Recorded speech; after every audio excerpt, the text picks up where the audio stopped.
اور ابلیس جنت تو جا نہیں سکتا تھا حضرت آدم کو اکسانے کے لیے اور پریشان کرنے کے لیے، فوسوسا، وسوسے ڈالے، حضرت آدم کو پریشان کر دیا، غمگین کر دیا۔ آدم علیہ السلام جب فارغ ہو گئے، ملائک نے ان کے آداب بجا لائے، ابلیس بے ایمان دشمنی پر اتر آیا، تو حق تعالیٰ نے کہا ہم جنت چلے، وہاں آرام سے رہے۔ آدم علیہ السلام جنت تشریف لے گئے، لیکن تن و تنہا اتنے درخت اور اتنے پھل فروٹ، کان یستوحشو، تنہائی محسوس کرتے تھے۔ فنام علی یمینہ واستجا علی یسارہ، بائیں کروٹ پر، کروٹ سوتے وقت تو ہم دائیں کروٹ پر ہو، سنت ہے، بعد میں آدمی تھک جاتا ہے تو بائیں کروٹ ہو جائے، حضرت بائیں کروٹ پر ہو گئے۔ اس دوران پسینے آ گئے، اللہ کا حکم تھا۔ جب نیند سے بیدار ہو گئے، دیکھا ایک حسین جمیل خاتون حضرت حوا پاس بیٹھی ہوئی، دیکھ کے ہی بہت خوش ہو گئے، السلام علیکم، خیریت؟ سنے جناب مشرف صاحب بہت شوق رکھتے ہیں، یہ لوگ تو ایسے ہی بیویوں کو لے کے چلتے ہیں نا، تو السلام علیکم، کیسی ہے؟ میرے پاس رات کو آئے گی پرائم منسٹر ہاؤس سے، سب کے سامنے۔ اور اس کے خاوند کو کہتا ہے کیا پھر کدھر آئے ہوئے؟ اچھا آپ آئے گی نا، ٹھیک ہے۔ تو وہ اس کو پھر پوچھتا ہے کہ، وہ پوچھتی ہے کہ اس کو بھی لاؤ، نہیں نہیں آپ آ جائیں، شوقین ہے وہ، اب شوق وہ زہر ہو جائے گا۔ شوق ہو لیکن منکوحہ کا ہو۔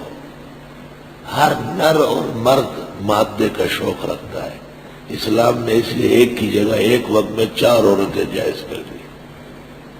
یہ عورتیں نکاح میں تو نہیں رکھتے، زنا میں رکھتے، اس لیے بدنام زمانہ ہوتے، ذلیل عمان ہوتے۔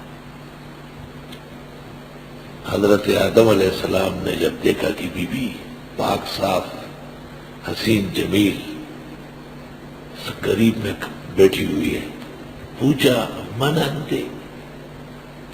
انا امرا، لما سمیت امرا، تیرا نام امرا کیوں ہے؟ کہ لأنہا تتکلم بالمرارہ، کڑوی کڑوی باتیں کرتی ہے۔ آپ بہت اچھے ہیں، میں بھی اچھی، لیکن آپ میرا خیال نہیں رکھتے، یہ بس۔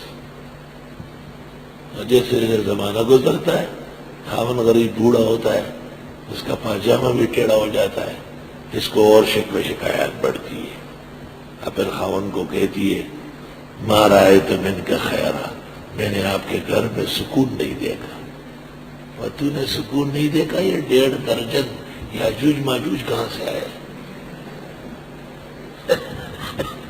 یہ بد سکونی میں پیدا ہوئے ہیں، انتہائی سکون میں تو بچہ پیدا ہوتا ہے۔ بڑا خبر آ خاون اس کو کہی، اچھا جی۔ تو حضرت نے ان سے پوچھا مسمو کی، نام تیرا کیا ہے؟ آج اصل میں گلے پر دباؤ ہے تو کچھ ہیلے حوالے کر کے پڑھا رہا ہوں۔ اس نے کہا حوا، لأنی خلقت فی الہوا، اللہ تعالیٰ نے ہوا میں مجھے پیدا کیا۔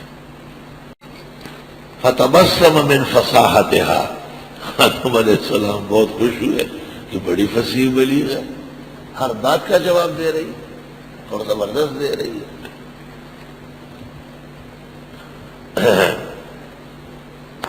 وَقُلْنَا، اور ہم نے کہا یا آدم، اے آدم، اسکن انت، رہیے آپ، وزوجک، اور آپ کی بیوی، الجنت، جنت میں، بِذِی آوازن، محبوبہ ذرا سرا، میں اکیلے تو نہیں جاؤں گا، میری محبوبہ ساتھ چلے گی۔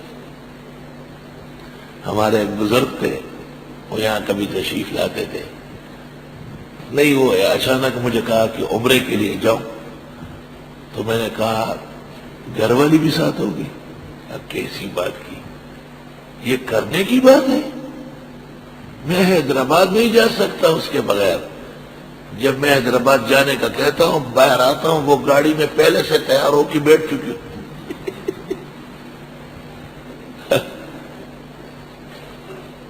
ان کے ہاں کچھ ذرا آزادی ہے. اور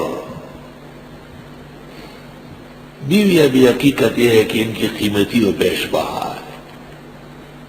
ایک ہندوستانی عالم کا بیوی مر گئی تھی، ہمارے جاننے والے مسلک کے عالم تھے، ہم بھی گئے تھے جنازہ پڑھنے. مولانا قاری مفتاح اللہ صاحب مدظلہ ساتھ تھے، وہ اس کو میرے مقولوں میں لوگوں کو سناتے. تو وہ خاون عالم تھے بہت بڑے، انہوں نے ہم سے کہا کہ میں خود جنازہ پڑھاؤں. میں نے کہا بسم اللہ، آپ ہی پڑھائیں گے، آپ ہی کو حق ہے. یہ رہے جی، اس نے جس طرح جنازہ شروع کیا، خدا کی قسم قیامت تھی اس پر تکلیف اور غم کی. رفیق حیات مر گئی تھی، لیکن جنازہ پڑھانا اس کے جو تکبیر کرنی تھی، جیسے ساتوں آسمان اس پہ گر رہا ہے کہ وہی میری زندگی کا سرمایہ، میری رفیقہ حیات، میرے سیاہ و سفید کے ساتھ گزارا کرنے والی، آج اس کا آخری وقت ہے، بس جنازے کے بعد تو دفنانا ہے. اس نے 15-20 منٹ میں تو تکبیر کی، ہاتھ اٹھاتا تھا اور پھر رونے لگتا تھا. میں نے اس پر ایک جملہ کہا ہے، میں ددئی کورونا دا محبت نڈے نند محبت خیرئی رضا نیڑے زیاد خبر دیسا خبروں نے عبرت والا ہی. اور فقہاء نے لکھا ہے کہ کسی کی بیوی مر جائے تو یہ تعزیت کا موقع ہے یا خوشی کا موقع ہے، کیونکہ اب نہیں آئے گی نا. حقیقت یہ ہے کہ اس طرح نہیں ہے، بلکہ بیوی کی موت اسباب کے درجے میں میاں کے لیے سب سے بڑے صدمے کا واقعہ ہے. اللہ